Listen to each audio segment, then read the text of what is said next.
Coucou à tous et à toutes, j'espère que vous allez bien. On se retrouve pour une vidéo qui m'a été quand même pas mal demandée, à savoir comment coloriser la pâte. Donc par exemple celle-ci, elle est déjà colorisée en gris. Alors, nous allons voir comment faire. Je vais vous donner les deux techniques. Il y en a une qui est relativement simple. Du moins les deux sont simples, mais il y en a une qui est un petit peu plus cracra. Je dirais que vous allez vous salir, on va se salir les mains. Donc on la fera en deuxième, parce que sinon... On va commencer par la première méthode qui est le pigment. Alors après, ça peut être les pigments que vous voulez, hein. Moi là, en l'occurrence, c'est les Bruchot, qui sont vraiment sensationnels, parce qu'on va s'en servir pour colorer notre pâte, celle-ci. Alors, moi je ne saupoudre pas, jamais. Je me sers d'une petite spatule, hein, vous saurez, de ce que vous voulez. Il n'y en a pas besoin de beaucoup. Tout dépend après de la couleur que vous voulez, sachant que celui-ci c'est un fuchsia normalement.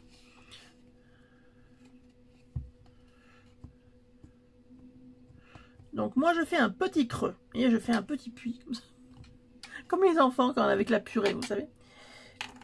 Donc là, j'en prends un petit peu. Alors on commence, moi je commence toujours par petit peu. Alors je vous montre, il n'y en a pas beaucoup. Voilà. Je le mets au centre. Hop. Je referme. Je vous mettrai le lien de Bruchot, enfin de l'endroit où moi je les achète. Après, voilà. Et on y va. Alors, moi je vais vous montrer comment je procède. Après, chacun fait comme il veut. Vous pouvez le malaxer. Si vous avez une machine à pâte pour faire, par exemple, la pâte Fimo, par exemple, prenez-la, ça vous aidera. Hein. Vous voyez, ça commence. On commence à entreapercevoir. Et ça, eh bien, on va le faire jusqu'à obtention de la couleur. On va la tourner et la retourner un petit peu comme si on tournait une pâte, comme si on faisait une pâte feuilletée. Alors, je vous passe un petit peu en accéléré et je reviens après vers vous.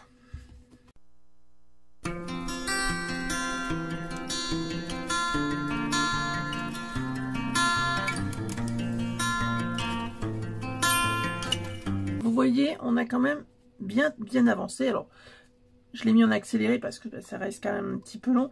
Moi, je le fais au rouleau parce que j'ai de l'arthrite. Donc, à force, dans les mains, ça fait mal. Mais on peut le faire tout à la main. Hein. Honnêtement, c'est même... je dirais que c'est plus simple, c'est plus rapide à la main. Avec le pigment, il y a aussi autre chose que vous pouvez faire et qui vous donnera de très beaux effets. C'est le côté marbré. Donc ça, c'est très joli. Je vais quand même vous le montrer. J'avais complètement oublié, mais je vais vous le montrer. Donc, vous voyez, ça y est, on a atteint un beau rose. Hop là, je suis pas dans le champ. Là, il est là. Un beau rose. Enfin, moi, je trouve qu'il est plutôt pas mal. Je vous montre en l'étalant un petit peu. Voilà. Alors, bon, il reste quelques petites taches. On peut encore le malaxer encore un petit peu. Mais je trouve que moi, il est plutôt pas mal, ce rose. Voilà. Donc, vous voyez, avec très peu de pigment, on fait... je dirais qu'on a bien... on a 50 grammes de pâte. De pâte. Montrer l'effet marbré. Donc, toujours avec du pigment. Cette fois-ci, par contre, bon, on peut prendre n'importe quel coloris, hein, mais là, je vais prendre couleur gris, donc grès en Bruchot. Bon, je peux prendre la même. J'en prends un tout petit peu moins pour que j'ai moins longtemps à le travailler, hein, c'est tout. Donc, je fais toujours mon petit creux. C'est pas une obligation, hein, c'est que c'est moi qui fais ça. Ah, par contre, je vais pas en mettre beaucoup du tout. Vous voyez, mais vraiment un soupçon, quoi. Enfin, je sais pas si vous allez voir, mais vraiment pas grand-chose. Donc ça, je le mets là. On n'a pas beaucoup de pâte, pas besoin d'en mettre beaucoup.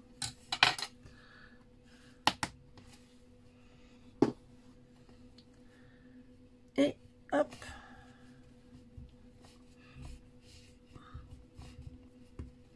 Donc, je vais quand même le mélanger un petit peu, mais pas énormément, pour pouvoir justement avoir ces belles marbrures.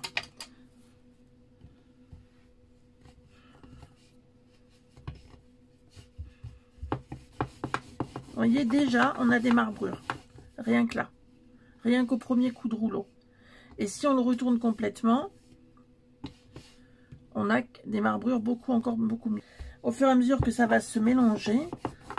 Et ce qu'il faut faire, en fin de compte, il faut s'arrêter au bon moment. Au moment où vous avez envie, où vous trouvez que la marbrure correspond à ce que vous recherchez pour votre projet. Par exemple, vous voyez déjà là, on a déjà une marbrure. On en a aussi ici. Et là, par contre, on voit de l'orangé. Mais ce n'est pas du tout quelque chose qui a été rajouté. C'est comme ça, c'est la pigmentation qui fait ça. Elle disparaît à la fin. Mais si on veut continuer de la marbrure, ça va réapparaître un petit peu. Mais souvent dans les marbres gris comme ça, on trouve... Ah oh. Et ben voilà, c'est fait. On trouve des... Oh. Je me suis retourné l'ongle. On trouve de l'orangé un petit peu, hein, sur les parties du marbre. Et bien regardez. Après, après, vous le faites en fonction de vous. Mais voyez, on arrive à avoir de très belles marbrures. Après, vous allez au bout, enfin, en fonction de ce que vous voulez, bien sûr. Donc là, moi, je vais le malaxer un petit peu avec les mains. Pas trop, mais un petit peu.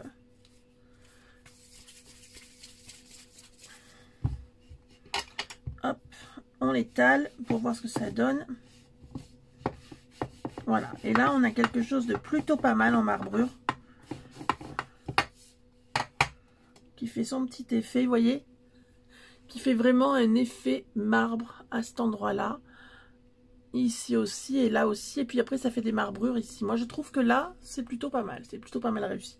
Donc ça, c'est bien pour des projets où vous voulez faire un aplat, où vous voulez faire quelque chose où vous avez besoin d'une surface plane. De faire un effet marbre, ça peut être très joli. Donc ça, moi, vous voyez, je vais le garder comme ceci pour avoir l'effet marbre. Parce que ça, je trouve ça vraiment très très beau. Hop. Et on va maintenant faire le côté, on va dire, plus cracra. Bon, je vais en prendre un autre morceau de blanc. Un bon morceau quand même, pour que ça fasse... Je reste dans le rose. Alors, on pourrait mettre n'importe quelle autre couleur. Hein. C'est juste que je me servirai plus facilement du rose que du bleu. Je fais toujours mon petit truc là. Je mets toujours mon petit truc au milieu. Et encore plus là, par contre. Et là, alors ça, n'importe quelle peinture hein, fera l'affaire en acrylique. Hein. Donc là, je vais prendre une peinture acrylique. En l'occurrence, là, c'est du magenta. Pas beaucoup, je vais vous le rapprocher. Des fois, je dis ça, et puis en fin de compte, des fois, j'en ai beaucoup. Mais bon. Là, ça tombe trop. Alors, voilà. Je mets ça. Et d'accord, je suis pas dans le champ. Là, je mets ça. Pardon. Je mets ça en quantité. Vous voyez, il n'y en a pas beaucoup. Mais ça va suffire. Ça va largement suffire. Parce que c'est quand même flashy. Et moi, j'aimerais bien avoir quelque chose de clair. Donc, si vous n'avez pas de pigment et que vous avez que de la peinture acrylique, ben écoutez, vous arriverez aussi à atteindre votre pâte autodurcissante. Il n'y a pas de souci avec ça.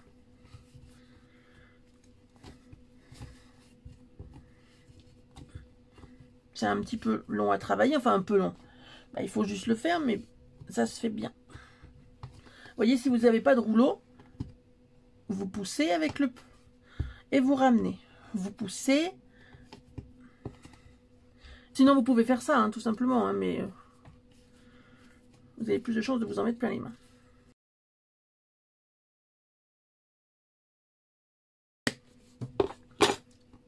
Alors, voilà. Donc vous voyez, on pourrait croire que c'est du blanc, mais non, c'est bien du rose. Et là, c'est un rose poudré. Alors, à titre exceptionnel, je m'en suis pas mis sur les mains, donc c'est vraiment... voilà. J'avais dit que ça serait cracra, non, en fin de compte, pas du tout. Donc, le rose poudré fait avec le magenta, le fuchsia, en peinture acrylique. Là, nous avons le blanc d'origine. Le rose fait avec,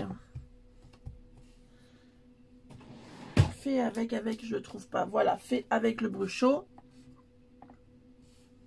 Par contre, en termes de rentabilité, à part si vous prenez vraiment les peintures d'action, mais par contre, je ne connais pas du tout le rendu. Je n'ai pas essayé. Celle-ci est quand même un petit peu plus épaisse, mais bon, je ne connais pas du tout le rendu. En tout cas, ce qui sera le plus rentable, ça sera le bruchot. Parce qu'il y en a quand même, vous en avez 15 grammes à l'intérieur. Et honnêtement, entre entre l'aquarelle, entre les fonds de page, enfin voilà, on peut faire une multitude de choses. Je dis pas, j'espère que ce petit tuto vous a plu, que ça a pu répondre à vos questions. Moi, si je fais souvent ces mélanges directement, alors moi, quand je fais ces colorisations-là, entre autres, hein, c'est pas que pour ça, c'est pas que pour ça, bien sûr, hein, mais c'est souvent quand je veux faire des inclusions, c'est-à-dire des inclusions de couleurs. Je m'explique. Je vais vous montrer un modèle déjà fait. Je pense que j'en ai un par là. Là, ouais, c'est pas forcément la couleur que j'en ai fait, mais voilà. Là, on a un petit camé. Donc, c'est un moulage qui est connu. Donc là, j'ai fait une inclusion. J'ai mis de la couleur et après, j'ai mis du blanc. Je vais vous montrer ça. On prend un tout petit bout. Vous êtes assez près? Je pense que oui. Donc, nous, le rose, on va vouloir le mettre dans la petite bonne femme. Hein. Donc, vraiment, il y en faut vraiment très très peu. Je vais vous montrer, vous allez voir. Quand je dis très peu, c'est vraiment très peu. On va faire une mini boule. Et vous voyez, c'est vraiment tout petit rikiki. Hein, c'est pas bien gros. Et là, je vais venir le faire pour le bas de ma petite bonne femme. Par contre, il faut faire attention que ça n'aille pas.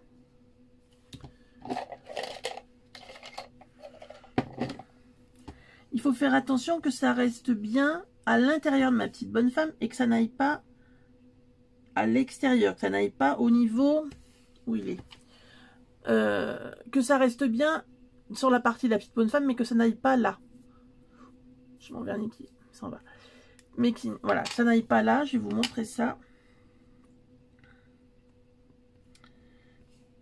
Donc, on fait comme on a fait avec les autres fois, les autres moules. On aplatit. Au besoin, on a un petit peu d'eau à proximité si besoin. Pousse bien pour qu'il y en ait partout.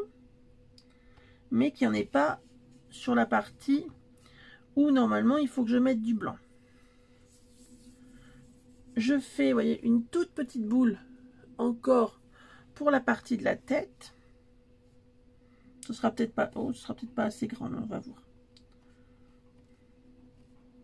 Si j'aplatis bien, normalement, ça devrait aller.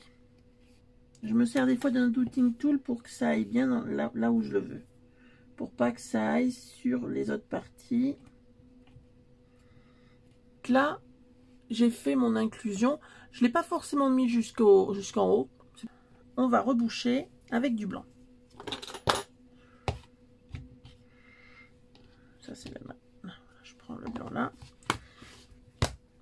Oh, là. Je la ferme bien parce qu'après, sinon, ça s'abîme. Donc, je refais une petite boule. Je viens mettre ma boule là. J'aplatis bien. Comme d'habitude, vous voyez, je rabats. Enfin, comme je vous avais déjà montré. Hein, je rabats. Je raplatis encore. Et éventuellement, si vous le souhaitez, ce n'est pas une obligation, vous pouvez passer un coup de rouleau. Il n'y a pas une obligation. Hein. Moi, je trouve que là. Et par contre, Si vous avez une lame, prenez votre lame. Si vous n'avez pas de lame, vous vous souvenez ce qu'on avait vu lors d'une vidéo. Je vous ai montré comment faire travailler vos moulages, même sans matériel. On a donc ceci. On démoule.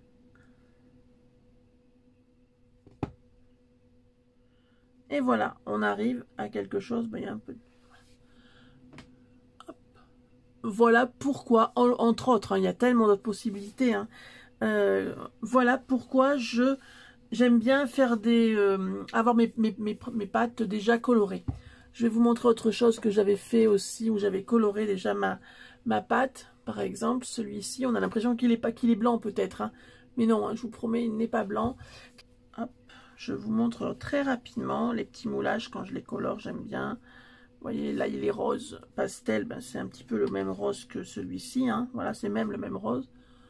Là, pareil, fait avec la même peinture. Là, c'est du bleu tendre.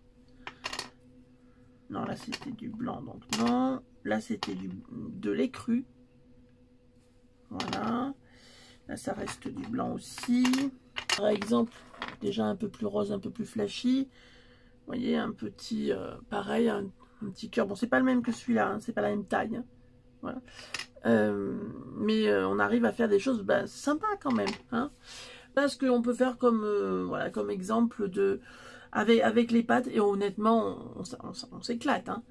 Voilà, on s'amuse quand même plutôt bien. Voilà. Bien, écoutez, j'espère que cette petite vidéo vous aura plu. Je vous fais tout plein de gros bisous. Et puis je vous dis à bientôt. Ciao, ciao!